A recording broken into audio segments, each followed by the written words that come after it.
Hello, my name is David Thorpe and I'm the Special Consultant on Sustainable Cities Collective, the foremost website for urban leaders everywhere. Cycling is a very popular topic amongst followers of developments in sustainable cities for a number of reasons. It's healthy, it's sociable, it saves energy and congestion and air pollution.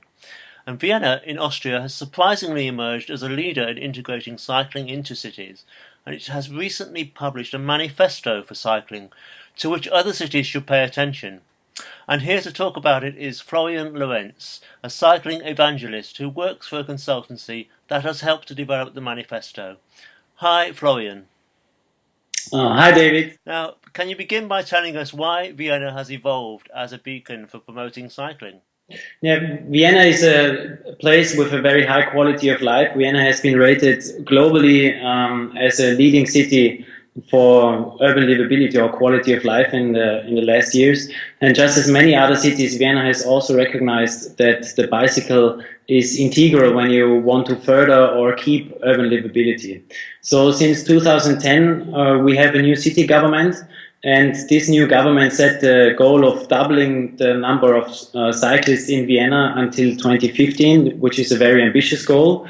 In 2010, we had a mode share of 5%, and the goal was to double this number until 2015 to 10%.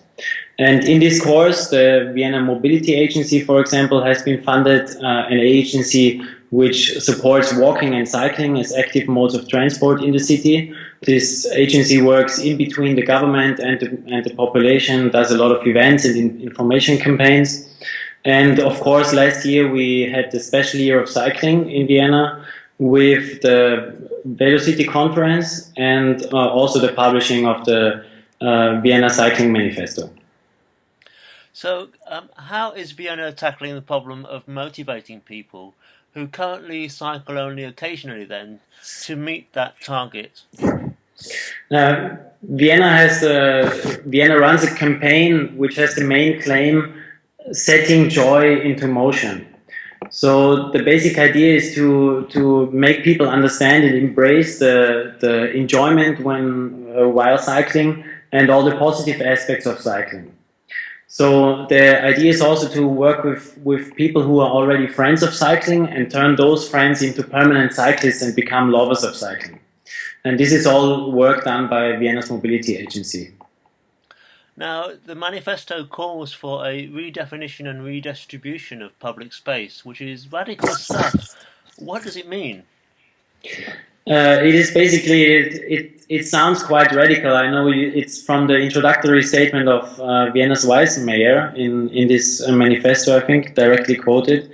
But when you think about it, it's what's happening in all the cities which are promoting active transport, because it is actually about taking space, public space, and just redistributing it between different traffic modes, or even turning a parking lot into a restaurant, which is also, or into a summer restaurant. But in Vienna, there's also another aspect to it. It's also, it can be seen in relation to Vienna's mission statement for Vienna's public space, which has been published in 2010, and it also deals with new urban developments in the city. Because Vienna is in fact a city which is growing. We welcome about 20,000 new inhabitants to the city. So we have a lot of urban development on the fringes, for example, on old railway stations or other areas or industrial areas. So it is about also providing public space in those areas. But of course also in reclaiming public space between different uses in the denser Gründerzeit core of the city. Well, that brings me to my next question. When you're redefining space and you're taking space away from other users and giving it to cyclists, do you find that you're meeting objections, for instance, from businesses who might be affected? Yes, I mean, I would call that this is, it's always a process, so to say, and in Vienna we are, I mean, it also depends on the scale of this operation. It's, what I see, it can be really almost not witnessed by anybody, and suddenly people see, this small street intersection has been calmed, or there's like two parking spaces missing in the sense that you have now a green space or a summer cafe or something there. But also when the scale becomes bigger, and then it's an entire street, maybe a 2-lane street, which is very active, then of course it becomes politicized, and it becomes a big controversy. And we have such a case at the moment in Vienna, where one of Vienna's main shopping streets has actually been turned into a pedestrian zone this summer. And it's run as an experimental stage, and there is a great public controversy about it. Like businesses were claiming that they actually they are hypothetically losing customers, and people were afraid that they cannot go over this street, or cannot cross into another district anymore. And I would say that this is all a process which takes time, and it's really difficult to say, okay, we have a result from one day to the next. We have another example in Vienna which is really interesting, which is right in the heart of the city, where in the early 70s actually 3 streets have been turned into a pedestrian zone, and now 40 years later, this is the prime shopping area of the city. So you have all these high-end class retail stores there, and really nobody, if you ask anybody from any political side or any interest group, nobody will tell you that they want to have cars back in there on a regular basis. So it needs a lot of time, and it's sometimes difficult on a short notice to say this was a wrong step to take. Great. Well, one of the things the manifesto says has to happen is that there should be new cooperation between municipal administrative departments and procedures to support cycling at all administrative levels. In practice, are you getting buy-in from all those departments and agencies? In Vienna, we have several municipal departments of the city involved in the planning of urban cycling. So you have, for example, the urban planning and urban development department, you have the Department of Streets, and a few others, which all have their bits to do when it comes to planning how cycling is actually supported, or what's happening on the street and what is built, or how it is promoted. So the idea now also behind the manifesto is to bring those people together, to work together to promote cycling, and the Vienna Cycling Manifesto is actually a first step in that direction, because we had 5 municipal departments which are all critical in supporting urban cycling or building for urban cycling, and they have been involved in the process of creating the manifesto from the start, and have been very critical with their valuable inputs. Can you tell me about the proposed comprehensive mobility card? The mobility card in Vienna is, there's a declaration of intent to create such a project or such a card, and it will be a one card which which allows you to access public transport, Vienna's bike share system, but also car sharing systems in Vienna. So it's a project in the pipeline, but let's see how long it will take. So you'll be able to use that for bike hire as well? Yes, you will be able to use it for Vienna's bike share system. It already runs with credit cards or normal bank cards. So that would be really easy to change the system, I think. How popular is the bike hire scheme? The bike hire scheme in Vienna, you have to understand, it's operating since 2003, so we have it since 11 years now. And it's actually very popular. We have over the years more than 400,000 different people have been using the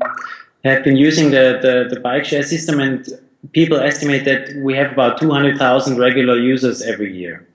So and we have more than 100 stations in Vienna, and there's new stations added every year, and the number of kilometers traveled with the bike share is increasing every year. Does the bike share scheme make a profit for the municipality? The bike share system does not make a profit for the municipality, I suppose. It's actually subsidized by the municipality, and it also receives money from branded bikes. So it is partly funded by private money, by commercials, but also partly subsidized by the city. But it's run as an external company, which is owned by the city. So if I was to go to Vienna now, would I see many cargo bikes being used?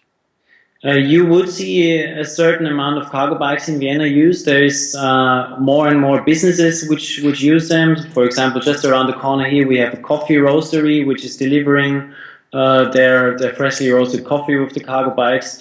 But something which I also witnessed the last 2-3 years, that you have more and more of the Dutch or Danish style cargo bikes, which are actually the used to transport children. So a lot of young families are also getting into cargo bikes.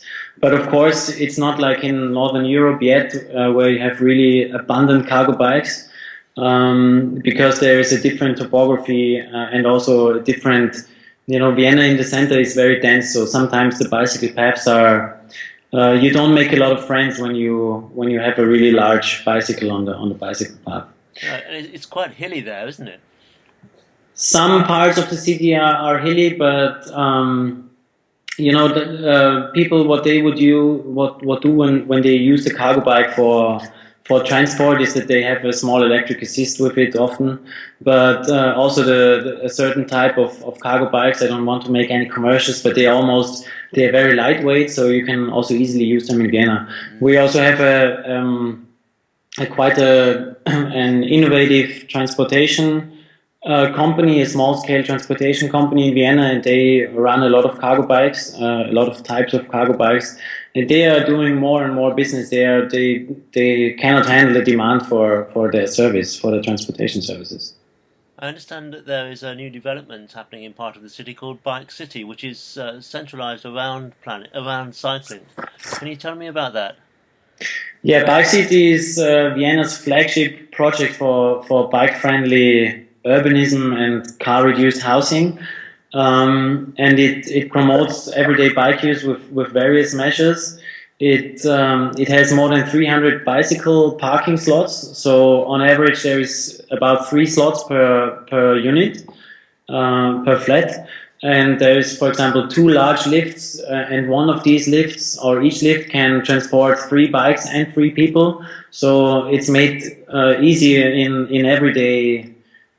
your everyday life to just take the bike with you. You have like a reduction of car parking spaces, so there's only 60 underground car parking spaces inbuilt, whereas normally you would have to have 100, because there's 100 flats. Usually one flat has to have 1 underground parking space in Vienna, but they almost reduced it to a half. So, and they have a car sharing vehicle, they have a bike workstation and various other means. So it has a lot of inbuilt infrastructure to help your daily bike life. Well, I think I would like to live there. Just one final question to give us an idea of scale. How long would it take you to cycle from one side of Vienna to another? Oh, this is an interesting question. The scale of Vienna. I always cycle to the north of Vienna, which is almost half of it, and it takes, I think, to cycle all the way through Vienna, it takes you about 1.5 hours, depending on how fit you are, or also on your bike. But if I was to cross from center to the very north end of the city, it would take me about an hour. So maybe 1.5 to 2 hours to cross the whole city. Well, Florian, thank you very much for talking to us today. Okay, appreciate it. Thank you. To find out more, you can visit the Velo-City website, the address of which is following in just a moment.